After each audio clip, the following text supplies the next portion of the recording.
La ferme de Cagnols. Je répète, la ferme de Cagnols. Je vous conseille, après cette vidéo, d'aller voir sur YouTube. C'est vraiment des dingues. C'est des maraîchers. Ils font un travail de dingue. Ça marche du tonnerre. Ça fait 1 mois que je me suis formé. J'ai dévoré leur chaîne. Et je vous parle d'eux parce qu'on va aller faire un petit tour. Je vais vous montrer ce qu'on a fait durant le mois où j'étais pas présent. Et je m'en excuse auprès de la communauté. On a bossé comme des dingues. Donc, comme d'habitude, c'est pas le Tito Generico.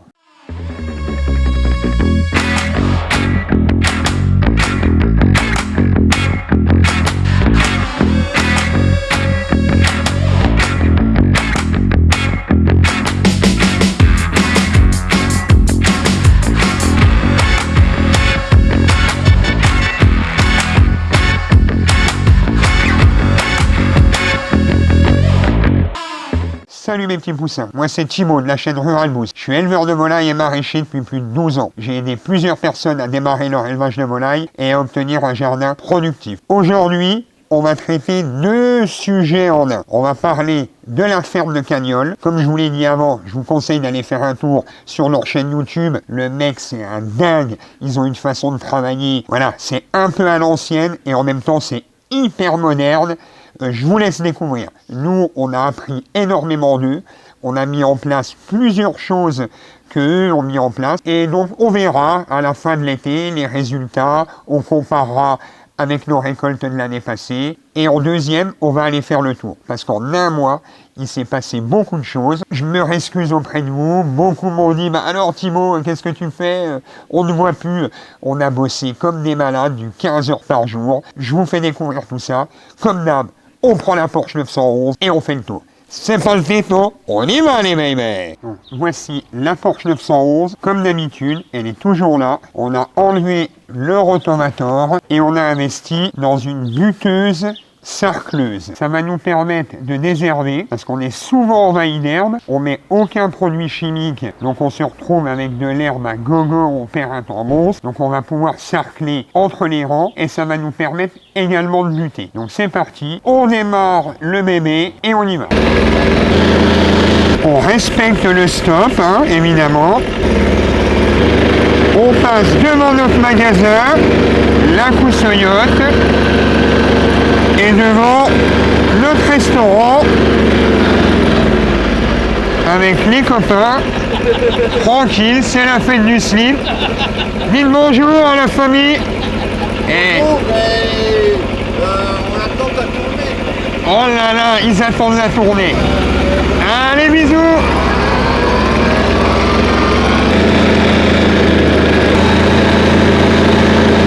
La floraison a commencé. La Meuse. C'est pas beau la vie les amis. Le stade de foot. Allez pousser. Voilà. On arrive au premier potager. On a planté des haies tout autour. Et c'est impressionnant la vie qu'il y a dedans. Ça permet aux renards, aux sangliers, aux biches de marcher le long. On retrouve des chauves-souris qui viennent manger les dorifores la nuit. Je les ai vus de mes propres yeux. On y voit des grenouilles, des crapauds, tout un tas d'insectes, énormément d'oiseaux. J'ai vu des canards, on a vu des cigognes. Enfin, c'est vraiment impressionnant.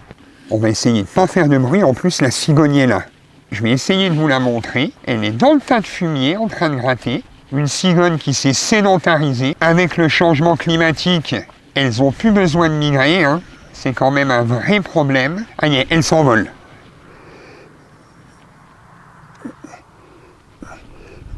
Elle est magnifique. Alors, on arrive sur notre parcelle de 4 hectares. Quand je vous y ai amené le mois dernier, il n'y avait rien. Il y avait 50 cm d'herbe, il n'y avait rien du tout. Donc j'ai passé déjà 3 jours de rotovator, car je ne veux plus retourner le terrain à la charrue. Je travaille seulement en superficiel. Voilà, ça je l'ai vu aussi à la ferme de Cagnols. Ça va permettre de garder la structure du sol. Donc quand je vous parlais de la ferme de Cagnols, leur principe, c'est de travailler sur ce qu'ils appellent un sol vivant. Il faut savoir que maintenant, en France, 90% des terrains sont morts. Voilà, il n'y a plus rien.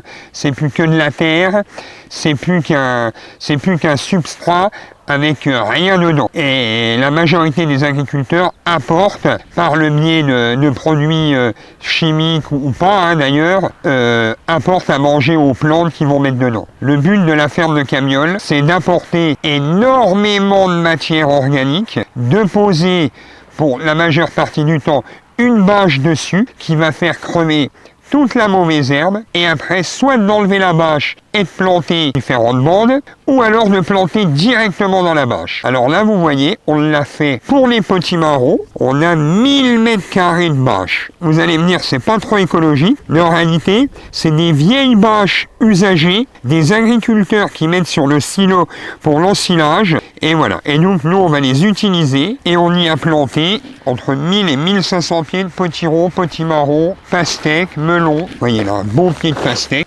Regardez comme il est beau, comme il est sain. On voit le fumier.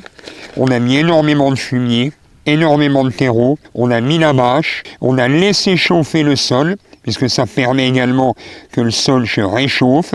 Ça permet de faire crever les mauvaises herbes et ça permet de redonner vie au sol. Donc il y a eu pas mal de boulot de préparation, mais l'avantage, c'est qu'on n'y revient pas. On a la chance, juste derrière ce but, d'avoir un grand plan d'eau. Et donc on arrose, on pompe dedans et on arrose. Donc j'ai déjà arrosé une fois, ça a permis de redresser, voilà, on voit les pieds de potimarron. Et donc on a 12 mètres de large sur 100 mètres de long. Donc ça fait même 1200 mètres carrés. Donc là on a 500 kg d'échalotes qu'on a plantées sur but. Des grandes lignes qui vont tout au bout là-bas. Il y a même plusieurs kilomètres d'échalotes. Hein. À côté, on a mis une grande ligne de courgettes. Il y a environ 500 pieds de courgettes. Donc il faut arroser. Hein. Ils ont eu un peu mal la tête encore. Mais ça démarre doucement. Les feuilles périphériques ont un peu cramé par manque d'eau. Mais j'ai arrosé et le cœur repart. Donc vous voyez, hein, là-bas je vais loin. Et à côté, les poireaux. Alors il y a 15 000 poireaux qu'on a plantés à la main. On a fait une butte, on a planté sur butte et on a planté très profondément pour aller chercher la fraîcheur. Mais voyez, regardez là l'herbe déjà comme elle repousse. Hein. Donc on va essayer avec notre matériel de venir arracher les herbes sur le côté. En haut là-bas, on a planté 1,5 hectare de pommes de terre et un peu plus loin 1,5 hectare d'oignons. Et là voilà, encore des potimarrons, on a fait des grandes lignes, pareil sur bâche. Voilà, cette année, on s'inspire de la ferme de Camiolle, donc on fera le bilan à la fin. Un gros big up à la ferme de Camiolle, c'est vraiment des bêtes, je vous dis, c'est des dingues, trop puissants. La chaîne est trop puissante, il faut y aller. Voilà, donc là, les céleris, les différents choux, on a encore de la bâche vierge. Là, on a semé les carottes, donc faut que ça lève, hein. Et là voilà, il y a la pompe, on a mis la pompe qui est en train de pomper dans le plan d'eau et on est en train d'arroser, on a mis pareil une grande bâche, on a mis du compost, du fumier, on a mis la bâche et on a laissé plusieurs semaines. Et on va y planter là les patates douces, voyez, et on voit voilà ça arrose. Alors c'est vrai que la pompe c'est pas hyper écologique, on crame quand même pas mal d'essence. Et là, on a nos oignons. 1,5 hectare d'oignons sur toute la partie là. Et là-haut à droite, au-dessus de la bâche et sur tout le restant, 1,5 hectare de pommes de terre. Séparés par une haie. Et tout le champ est séparé aussi par une haie. On a notre tas de fumier. Alors là, c'est l'or noir, hein, l'or brun. La pompe, avec le groupe électrogène. On a creusé un trou. Et c'est en train de pomper dans le fond. Vous voyez, il y a une grenouille qui vient de sauter. Ça pompe là dans le fond et ça permet d'arroser. Donc je viens de déplacer l'eau, je l'ai mis dans les céleris, avec les choux, les bêtes, et je vous remontre le plan d'eau. On se croirait à la mer Vosgienne, splendide. Vous voyez, c'est magnifique, il n'y a pas de mots. Donc là le tour de la parcelle, on passe à la suivante. Allez, je vous reprends tout de suite sur la porte 911. Let's go. Donc, on a fini la parcelle de 4 hectares. Je vous amène à la parcelle de 1 hectare. Allez, c'est parti, on prend la route.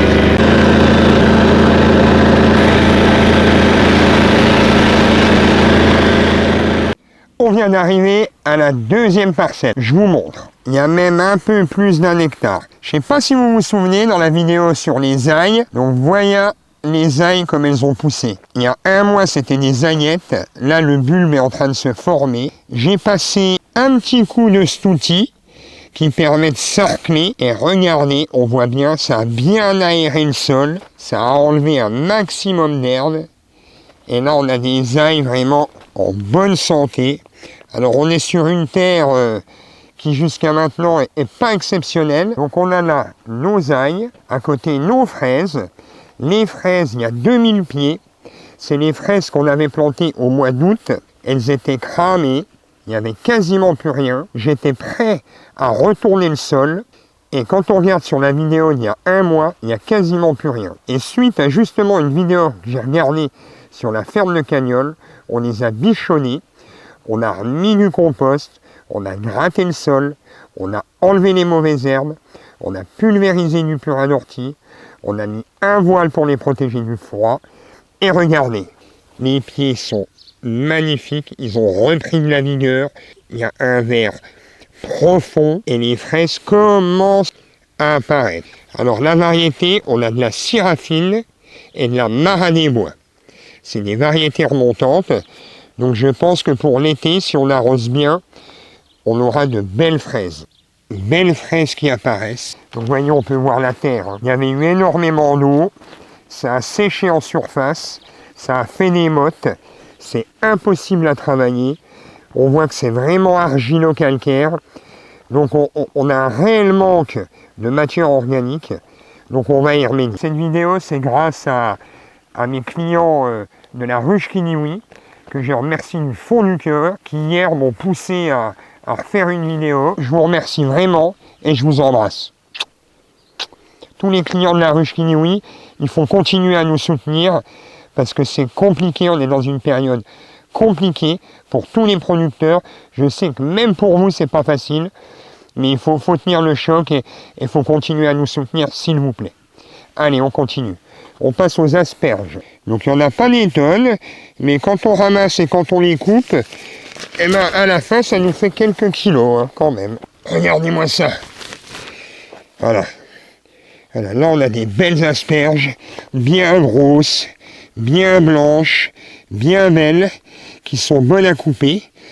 Et voilà quoi, donc on arrive à ramasser plusieurs kilos, quand même, une qualité supérieure. Et là, on arrive où on a planté sur bâche. Donc pareil, on a apporté énormément de matière organique. On a mis la bâche, on a laissé chauffer et on a planté. Donc on a des courgettes, on a des pastèques, on a aussi 200 pieds de courgettes là. Il y en avait déjà 500 au champ. Je ne sais pas ce qu'on va faire de toutes ces courgettes. Voilà, là aussi, courge de Nice, courgettes. Là on a des belles petites salades. C'est des Solanova. C'est une petite salade qui est magnifique. On croirait des petites fleurs. À côté, là on a les bêtes, on a d'autres salades, de la feuille de chêne. J'ai planté un peu de maïs à popcorn. Il n'est pas vilain, il est tout beau. On a quelques artichauts. Les pieds sont bien touffus. Là, il y a pas mal de rejets. On n'a pas encore eu le temps de les entretenir. Et là, on a de l'alivèche. Voilà, c'est le céleri perpétuel. C'est délicieux. Ça a un goût de céleri. Ça donne un goût à vos sauces, à vos plats. Excellent. Retenez bien la livèche. Ça, vous pouvez en mettre dans vos potagers. 1000 pieds de betterave. C'est de la betterave en motte. Vous voyez, elles sont belles. Hein. On a les salades. On a la patronne qui arrose. Ça va? On a la ciboulette. Voilà, Agnès, elle est en train de reprendre. Hein. C'est des beaux pieds. Les clients vont être ravis. Et là, on a le persil. Donc, je reprends la Porsche 911 et on va aux abeilles et aux volailles. C'est parti. Je viens d'arriver au parc à volailles. On voit tous les bâtiments. On va faire le tour. La Porsche est là. Notre chien, le Jersey, est là. Un vrai fauve. Et on va déjà aller voir les poulets s'ils vont bien. On va pas aller les embêter à ce heure-ci. On voit à travers le grillage. Ils sont au calme. Tout le monde va bien. Donc comme vous pouvez voir, on a fauché le terrain. On a attendu vraiment la dernière minute. Parce que notre but, c'est de laisser l'herbe haute un maximum, de faucher le plus tard possible. Ça permet de garder la rosée pour nos abeilles qui sont en dessous. Ça permet aux abeilles d'aller sur les fleurs, les boutons d'or, même si elles ne sont pas fans de ça, mais elles y vont quand même. Les pissenlits, ça elles adorent. Et plein d'autres herbacées et d'autres graminées où elles vont quand même. Nous, le but, c'est de respecter nos animaux et puis de faire aussi en fonction du temps qu'on a, etc. quoi. Donc les groseilles, regardez, elles sont magnifiques. On voit que les grappes sont bien chargées. Ça va donner beaucoup de fruits, tout ça. Là, on a notre cognacier. Il est blindé de coins. Et pareil, grâce à la ferme de Cagnols, on va également apporter au pied de nos arbres énormément de matière organique, différents paillages, d'écorce, pour que ça garde l'humidité et que les arbres poussent mieux et soient mieux. Sinon, j'ai remarqué sur une des vidéos de la ferme de Cagnols que sur une de leurs planches de carottes, le responsable de la ferme doit avoir fait l'école du cirque parce que pour tasser sa planche de carottes, il a pris un gros tonneau, il monte sur le tonneau et il court dessus et il arrive à faire tourner et à tasser. Restez bien avec moi jusqu'à la fin de la vidéo parce que je vais vous montrer que moi aussi je viens de l'école du cirque, que moi aussi je peux vous montrer comment on tasse les carottes après les avoir semées. Restez avec nous jusqu'à la fin, je vous montre ça, c'est pas des conneries. Donc on est toujours dans nos groseilles. Regardez-moi ça, comme c'est chargé. Regardez-moi ça, non mais sérieux. C'est de la folie cette année. Ceux qui veulent des groseilles, eh ben ils vont manger de la groseille, moi je te le dis. Les pieds sont chargés. Je crois que j'ai jamais vu ça à ce point-là. Tout ça, c'est des noisetiers qui commencent à donner des petites noisettes. C'est un fruit qu'on adore, c'est un fruit qui est extra à la santé. On l'a un peu perdu, hein, comme la noix. Et là, on arrive aux abeilles. Si vous regardez la vidéo d'il y a un mois où je vous les montre, il n'y a pas de hausse dessus. Et il y a seulement la ruche. Que là, on est venu poser une hausse. On a surveillé. 15 jours après, on mettait la deuxième. Et là, les 2 hausses qu'on voit par ruche sont pleines. On voit que les abeilles, je ne m'approche pas trop près, j'ai pas ma combinaison. Les abeilles sont devant, c'est chargé, c'est magnifique. Cette année, le miel, il va y en avoir à gogo. Alors, on a une quinzaine de ruches ici, et on en a aussi une quinzaine en forêt.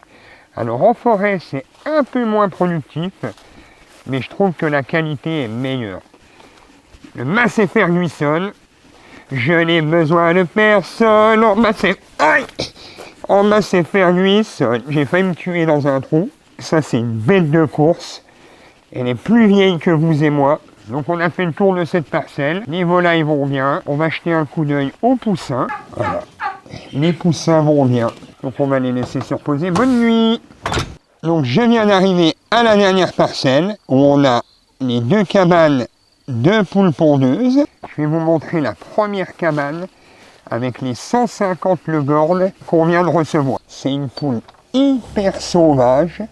Faut pas faire de bruit, mais elles sont magnifiques. Regardez-moi ça. Si je m'approche ou que je fais un bruit de trop, elles vont se sauver. Mais là, on voit qu'elles sont très jeunes. Ils les appellent des prêtes à pondre, mais à mon avis, elles sont pas prêtes de pondre. Ça commence un peu. On a 1 ou 2 œufs. Alors que normalement, ça fait 1 semaine qu'elles sont là. Dès la première semaine, ça aurait dû commencer à pondre crescendo. Et là, on peut voir qu'on a seulement 2 ou 3 œufs. Regardez, je vous montre les œufs blancs. Regardez, voilà, blanc de blanc. Donc, je regarde en même temps les pondoirs. Et on a seulement un œuf là, un œuf là. Et ça, c'est des poules qu'on va garder en ponde pendant 4 ans. Donc, rien à voir avec le schéma classique des poules qu'on garde 10-12 mois. Et qu'on envoie à l'abattoir. Nous, on va les garder 4-5 ans et on va les laisser mourir tranquillement de vieillesse. Elles finiront en poule au pot ou mortes de vieillesse. Big up à la ferme de Cagnols, hein. Ça, vous avez pas, les mecs. Ouais. Le deuxième bâtiment avec les serres derrière. Regardez-moi ça, les poules devant. Elles sont encore dehors, hein. Elles sont en train de muer. Voilà, il y a pareil une vidéo où je vous parle des pourquoi les poules ne pondent pas. Et en particulier, quand elles muent. Alors c'est vrai que c'est embêtant parce que pendant un mois elles ne pondent pas, mais ça leur permet de reprendre vraiment de l'énergie, de refaire un nouveau chapelet neuf, et elles sont reparties pour un an en pleine forme. C'est nous qui avons forcé la mue. Pendant 48 heures, on leur donne très peu à manger et ça favorise la mue. Elles se mettent à muer, elles perdent légèrement leurs plumes. Et voilà, pendant un mois, on n'a quasiment pas d'œufs, mais un mois après, on récupère des poules en pleine forme, en pleine santé, et surtout, on a respecté le cycle naturel de la poule pondeuse. On arrive au cerf. Bon, là, on a mis quelques haricots qui ont du mal à pousser, hein, mais ça pousse quand même, ça démarre. On est dans les Vosges, hein, alors c'est pas violent. Là, on a quelques céleri raves qui commencent à pousser, ils sont pas vilains. La terre est très bonne, c'était de l'herbe. Hein. Donc on a retourné l'herbe légèrement en surface et on a des choux raves et des choux cales. Alors première serre où il y avait quelques fraises, donc on a récupéré les fraises et on les a transplantées au champ où je vous ai montré. Et là on a quelques choux pat choy. On va en couper, on va en enlever un ensemble. Regardez-moi ça. Ça, à la santé, c'est délicieux. On peut les émincer légèrement, les faire sauter à la poêle avec des petits morceaux de bœuf ou de volaille ou de porc. Et on mange ça avec des pâtes, et c'est avec des nouilles chinoises. C'est un légume qui est extra à la santé. Donc la deuxième serre, hein, on avait vu quand je l'avais retourné, pareil sur une autre vidéo. Donc là on l'a laissé en herbe, pareil, je m'inspire toujours de la ferme de Cagnols. Tout ça c'est des choses qu'on ne faisait pas avant. Hein. Donc on a laissé la végétation, et on va la laisser, on va la broyer, et on va l'enterrer au rotovator légèrement, sur à peine sur 8 cm, pour casser un minimum la structure du sol. Et derrière, on va planter nos concombres, nos tomates, nos aubergines, nos poivrons, notre basilic. Et là, on a encore quelques navets, quelques choux pat choy, des petits navets bottes. Ça, c'est excellent. On les fait cuire tel quel. Vous voyez, j'arrache à la main, ça fait directement quasiment une botte. Une autre variété de navets, des beaux petits navets. Et là, j'en arrache un. Je vais essayer de vous en trouver un peu plus gros. Voilà.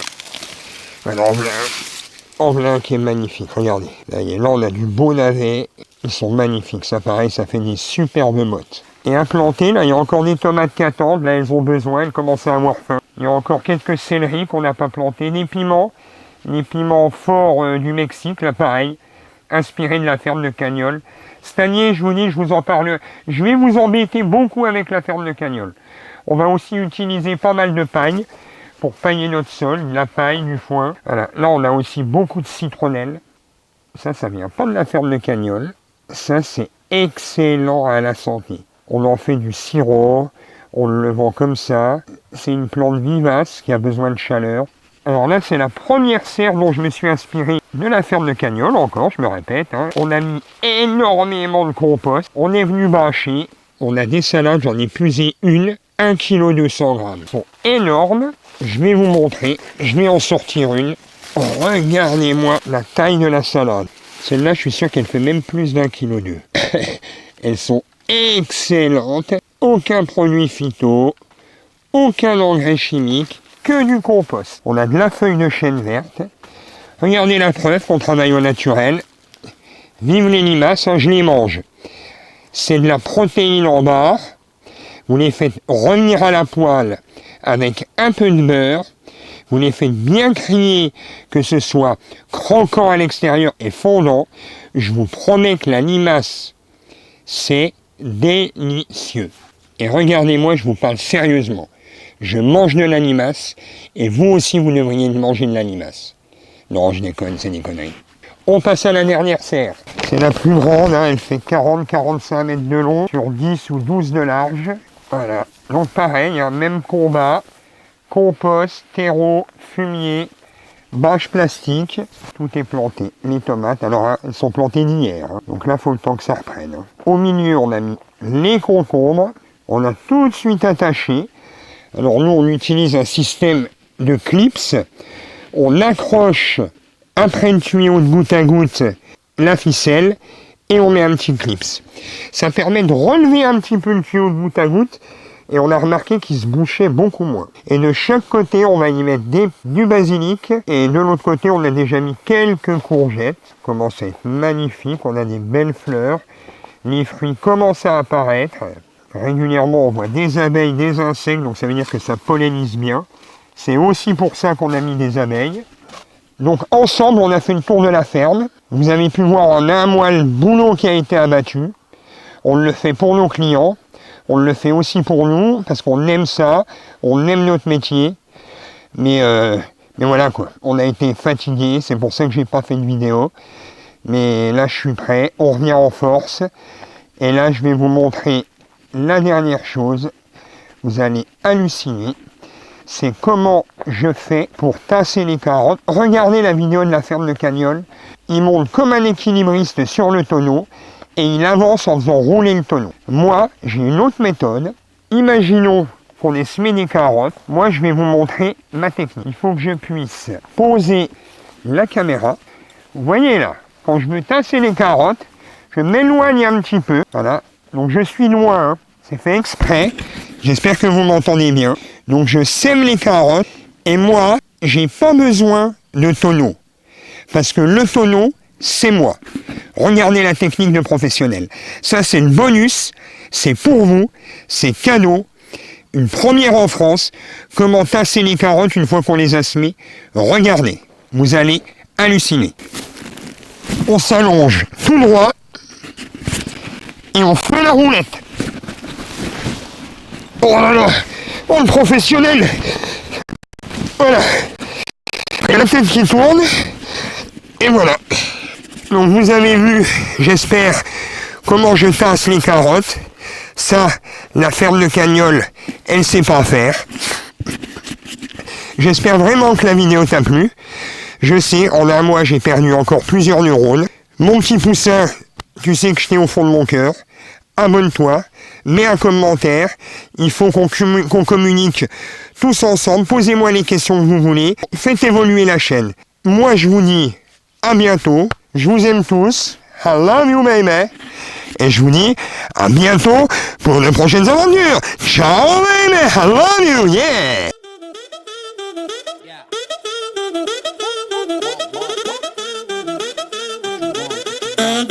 Yeah. My come and never sleep on me.